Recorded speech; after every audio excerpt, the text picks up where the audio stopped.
बढ़ते अगली खबर की तरफ। खबर उत्तर प्रदेश से है। उत्तर प्रदेश सरकार ने ऊर्जा के क्षेत्र में राज्य को आत्मनिर्भर बनाने की दिशा में दूरदर्शी पहल की है। राज्य कैबिनेट ने 1600 मेगावाट क्षमता की तापीय परियोजना से 1500 मेगावाट बिजली प्रतिस्पर्धात्मक बीडिंग के माध्यम से 25 वर्षों तक खरीदे जाने की अनुमति दी है। बीडिंग प्रक्रिया में सबसे कम टैरिफ दर ₹5.38 प्रति यूनिट की दर से न्यूनतम बोली लगाने वाली कंपनी अदानी पावर लिमिटेड को इसके लिए चुना गया है। इससे उत्तर प्रदेश पावर कॉर्पोरेशन को 25 वर्षों में करीब 2,958 करोड़ रुपए की बचत होगी। यूपी कैबिनेट की एक महत्वपूर्ण बैठक मंगलवार को हुई। बैठक में 11 फैसलों पर मुहर लगी। इसकी जानकारी सुरेश खन्ना ने पत्रकार वार्ता में दी। यूपी कैबिनेट की महत्वपूर्ण बैठक के बाद पत्रकारों से बातचीत की गई। सुरेश खन्ना ने इस बैठक के महत्वपूर्ण फैसलों के बारे में जानकारी दी। मंत्री खन्ना ने बताया कि कैबिनेट के फैसलों में प्रदेश में पार्किंग का स्थान तय करने पर चर्चा हुई। कैबिनेट ने फैसला लिया कि उत्तर प्रदेश के सभी नगर निगमों में एक समान पार्किंग नियम लागू किए जाए। इसके साथ ही साथ प्रदेश में कर्मचारियों के तबादलों की नई नियमों की घोषणा की गई है। इस बैठक में तबादले की नई नीति पर मुहर लगी। अब प्रदेश के सभी कर्मचारियों के तबादले 15 मई से 15 जून के बीच होंगे। मैन्युफैक्चरिंग सेक्टर की वैश्विक कंपनियों के साथ अब सेवा क्षेत्र की भी दिग्गज बहुराष्ट्रीय कंपनियां यूपी में आएंगी। इसके लिए कैबिनेट ने यूपी ग्लोबल कैपेबिलिटी सेंटर नीति को मंजूरी दी। प्रदेश में सेवा क्षेत्र यानी सर्विस सेक्टर में काफी संभावनाएं हैं। यूपी में बिजली की खरीद अडानी पावर लिमिटेड से होगी। लगभग ₹5.38 प्रति यूनिट की दर से यह बिजली खरीदी जाएगी। एक अनुमान के मुताबिक इससे 2,958 करोड़ की बचत होगी। आज की प्रेस वार्ता में हम आप सभी लोगों का स्वागत करते हैं। आज मंत्रिपरिषद के समक्ष कुल 11 विषय प्रस्तुत हुए और 11 पर मंत्रिपरिषद की सहमति मिल गई। 3-4 विषयों पर हम आपसे बात करेंगे विशेष रूप से। एक विषय खास तौर से हम आज नया विषय आया है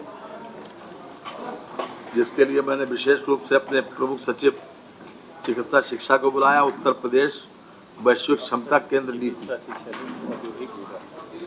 नहीं, हाँ ये बात सही है। औद्योगिक तो उत्तर प्रदेश स्टेज कैरेज बस अड्डा कॉन्ट्रैक्ट कैरेज व all India tourist bus park स्थापना एवं विनियमन नीति 2025 की मंत्रिपरिषद ने आज सहमति दे दी। ये हम सब जानते हैं कि लगातार जो उत्तर प्रदेश में हमारी कनेक्टिविटी बढ़ी, इंफ्रास्ट्रक्चर बढ़ा, तो उसके साथ साथ बसों की संख्या बहुत ज़्यादा बढ़ गई और बसें जहाँ तहाँ खड़ी होती हैं। यहाँ तक कि जो यूपीएसआरटीसी की बसें हैं और जो हमारे पुराने बस अड्डे बने हुए हैं उनमें भी इतनी जगह है कि उसके बाहर भी बसें खड़ी हो जाती हैं। तो आवश्यकता को देखते हुए आज परिवहन विभाग की ओर से ये विशेष नीति प्रख्यापित की गई है जिसमें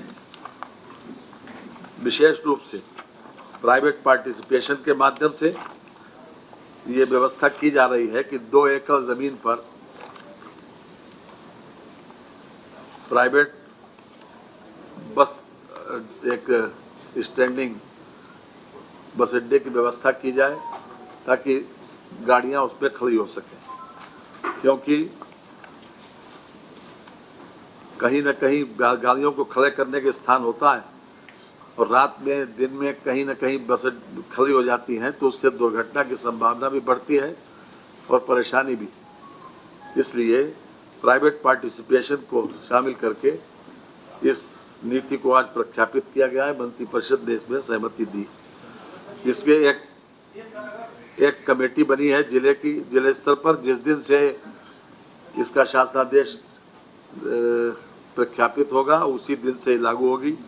इसमें समिति में जिलाधिकारी, वरिष्ठ पुलिस अधीक्षक, नगर आयुक्त या नगर निगम के सचिव, विकास प्राधिकरण अधिशासी अधिकारी, नगर पालिका परिषद के या नगर पंचायत के सचिव, संबंधित तहसील के उप जिलाधिकारी, संबंधित सर्किल के पुलिस क्षेत्राधिकारी, सहायक संभागीय परिवहन अधिकारी, प्रवर्तन सहायक क्षेत्रीय प्रबंधक परिवहन निगम, अधिशासी अभियंता, लोक निर्माण विभाग, अध्यक्ष, नियामक प्राधिकारी, जिलाधिकारी के द्वारा नामित कोई विषय विशेषज्ञ। इस प्रकार से 9 सदस्यीय कमेटी ये इसके सामने एक प्रार्थना पत्र दिया जाएगा और इस प्रकार की व्यवस्था, ताकि वाहनों को, इस प्रकार की बसों को खड़े करने में असुविधा न हो। जी जी, वो निगोशिएबल है। 5 किलोमीटर की दूरी से ज़्यादा नहीं होनी चाहिए और 7 किलोमीटर जहाँ बस जाए उसकी चौड़ाई होनी चाहिए और 2 एकड़ ज़मीन। ये कुछ बातें हैं प्रिलिमिनरी, उसके बारे में हमने आपको जानकारी दी और ये जिस दिन से इसका शासनादेश प्रख्यापित होगा उसी दिन से ये लागू होगा। ये मंत्रिपरिषद के समक्ष एक पहला विषय आज आया था। दूसरा विषय जिसके लिए हमने आपको खास तौर से आज बुलाया है कि उत्तर प्रदेश वैश्विक क्षमता केंद्र नीति, ये भी अपने आप में बहुत इनोवेटिव है। इसके बारे में मैं अनुरोध करूंगा अपने प्रमुख सचिव श्री आलोक कुमार जी द्वितीय आलोक कुमार द्वितीय, वर्तमान में आप औद्योगिक विकास देख रहे हैं, उनसे अनुरोध करेंगे कि वो भी विशेष रूप से जानकारी दे दें।